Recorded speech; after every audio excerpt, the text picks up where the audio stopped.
Alors, chaque année, la section jeunesse de la médiathèque a l'occasion de faire une grande exposition dans le hall de la BFM.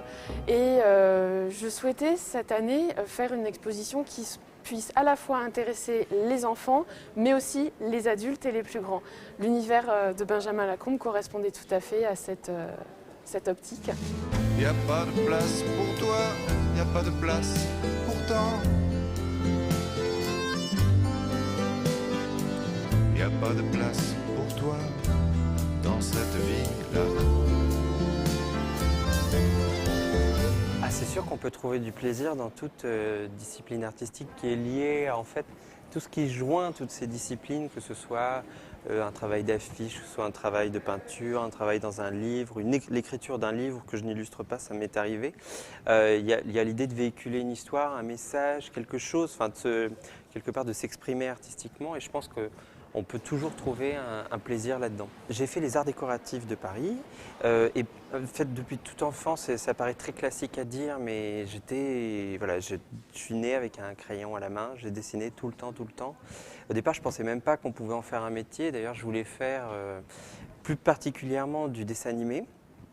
Après en avoir fait un petit peu, je me suis rendu compte que ce n'était pas le meilleur endroit pour pouvoir s'exprimer parce que ce sont des grosses industries où en général on met des dizaines, vingtaines, voire même jamais à pouvoir développer ses propres histoires et ses propres personnages. En revanche, le livre, c'est vraiment l'endroit où un auteur peut s'exprimer pleinement et où peut vraiment maîtriser absolument tout ce qu'il raconte, la façon dont il raconte. Et c'est pour ça que naturellement je suis dirigé vers l'édition et j'y ai pris beaucoup de plaisir.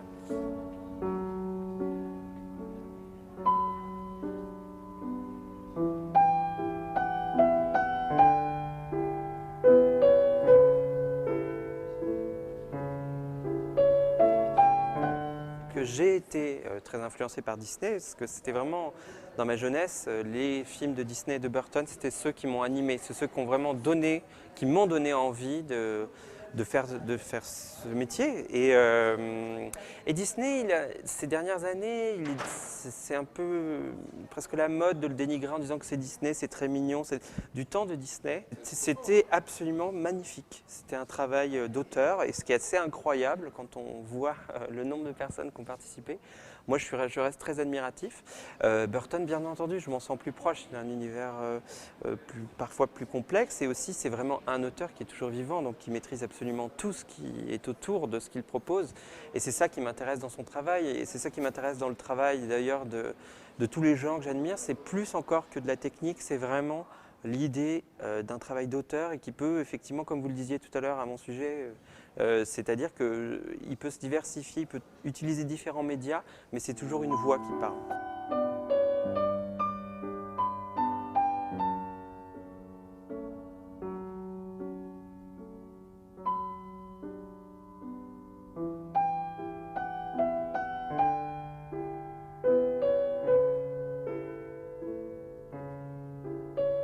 Si vous voulez, c'était le projet fou.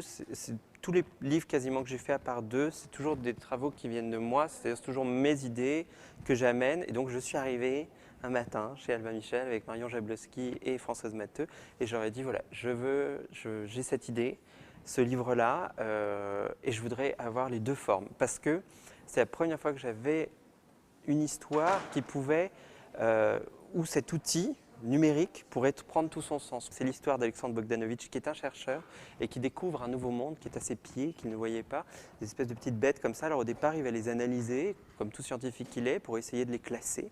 Il ne va pas pouvoir les classer, il va se perdre dans ce monde.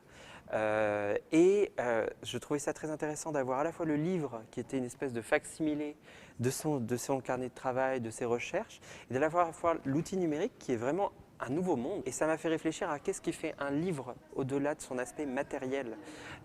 Et j'ai une réponse, qui est la mienne, qui est un livre finalement, c'est à la différence d'un film, qui est une narration passive, c'est-à-dire où on ne peut absolument pas interagir, on ne peut pas l'arrêter, on suit une narration et tout est quelque part un peu cloisonné, c'est merveilleux quand même, hein. À la différence d'un jeu vidéo où là, effectivement, on musarde, on peut aller un peu partout, on peut aller un peu par là, on ne suit pas vraiment une narration. Un livre, en revanche, on suit la narration d'un auteur, mais on est actif. Il y a l'imaginaire qui est actif, on peut l'arrêter, sa lecture, on peut la reprendre, on peut relire des... Voilà, donc c'est ça qui fait un livre et c'est, je pense, ce livre numérique est un livre.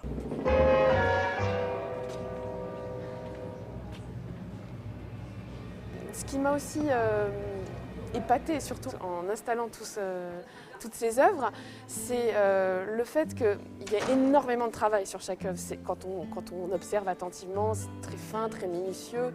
Et après, quand on regarde, on a une impression de simplicité et d'évidence extrême. Donc c'est vraiment un petit bonheur, voilà.